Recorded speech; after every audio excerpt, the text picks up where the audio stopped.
Hvordan How do you open an Aston Martin? Jeg ved ikke, hvordan man åbner en Aston Martin. Jeg er ikke vant til så dyre biler. Thank you. Jeg kører rundt i en Golf for 94, så... Bum. Så sidder jeg i bilen med stik. Så vi lige venter for go her. Så bliver der givet pedal.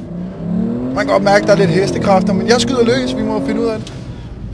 Det her det er den fedeste joke, man overhovedet kan fyre af. Og hvis han ikke griner på den her, så må vi konstatere, at han er dansker, og så skifter vi taktik. Kæft, det går stærkt. Okay. What do you do in Scotland when you're hungry? Han svarer ikke. You eat an Edinburgh. Nej, der er ikke nogen reaktion der.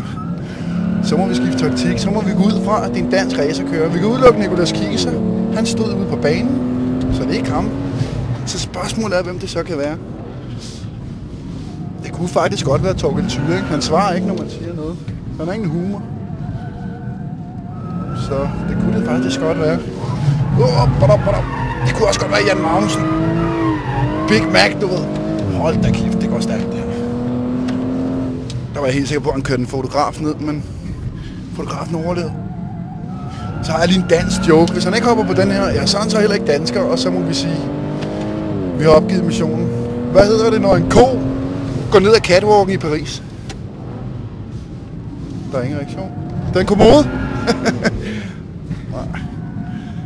Ja, han forstår hverken dansk eller engelsk, men han kan ikke med ham køre bilen ham her. Der kom der lidt græs op der krydser han en kant op på græsplænen. Det var ikke meningen.